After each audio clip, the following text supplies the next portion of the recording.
Tonight's red hot story reads like a bedtime story, good old-fashioned bedtime story for kids, one that resembles the classic children's book. There's a children's book, Good Night Moon. Good Night Moon, everybody knows Good Night Moon. The time has come to say goodnight to the Biden administration and the liberal media that carried their water.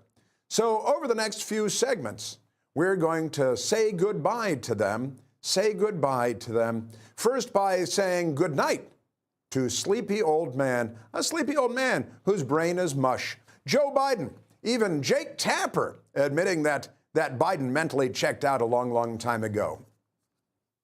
Democrats, including you, were relentlessly harsh against special counsel Robert Hur for making an observation that proved pretty accurate about how Joe Biden might appear to a jury as a well-meaning elderly man with a poor memory.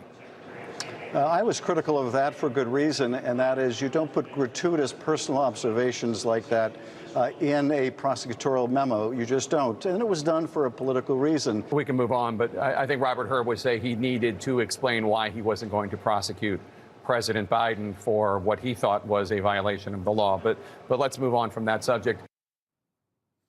Now, Matt Schlapp, there are so many things to say about what Adam Schiff just said there. You wouldn't want personal accusations. He spent his entire career hurling personal accusations, particularly at President Trump over the last 5 years or so. Quite, well, actually, I guess it's a lot more than that. It's 8 years now, isn't it?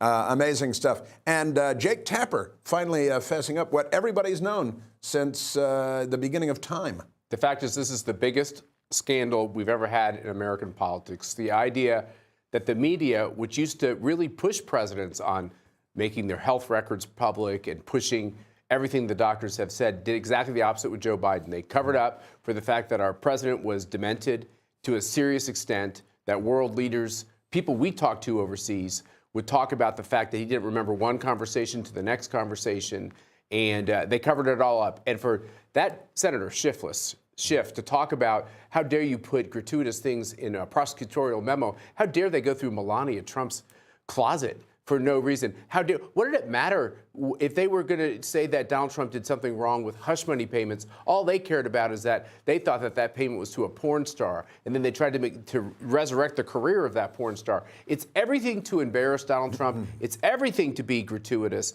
And by the way, I'll say it again, it's why they lost. Because the American people could sniff this out, and they know who the good guys are in this fight and who the bad guys are. And Hur was in a terrible position because he had to actually say that I've got to investigate a president who's demented.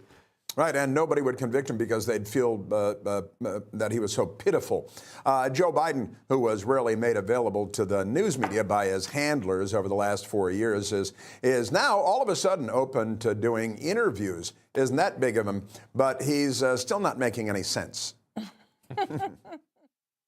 I found myself with the former Pope, who was much more conservative. And he wanted to see me after I spent some time in Poland, because I had said, remember John Rich, you know, John, great guy.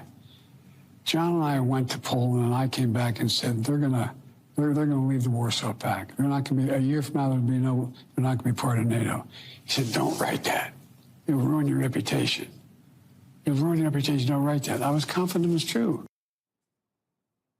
Now, that was kind of an extraordinary exchange with Lawrence O'Donnell, a proud declared socialist, by the way, which is why the White House chose my guess. But I have really no idea what Joe Biden was talking about there, and they included that in the interview. Do they mean John Rich, the country music star? I'm totally confused. He's a tough interview sometimes because you can't understand what he's saying a lot of the time here. Adam Schiff, by the way, funnily enough, he was sleeping during Pam Bondi's hearing. So I think he and Biden can share that in common. He doesn't really have the excuse of being super old. And then this is an interesting thing with CNN that happened earlier today, was they were found guilty, Jake Tapper actually specifically, of defaming someone who was trying to help sort of recover from the aftermath of Biden's botched withdrawal from Afghanistan. They attacked this guy. They were ruled by the jury. They have to pay millions of dollars for what they said about this guy on air. They didn't do fact-checking ahead of time. The discovery was a disaster for the network. So if anyone feels like they're watching CNN clips and they think, wait a second, things are maybe a little bit better there, it's because CNN is now horrified they're going to keep losing more money.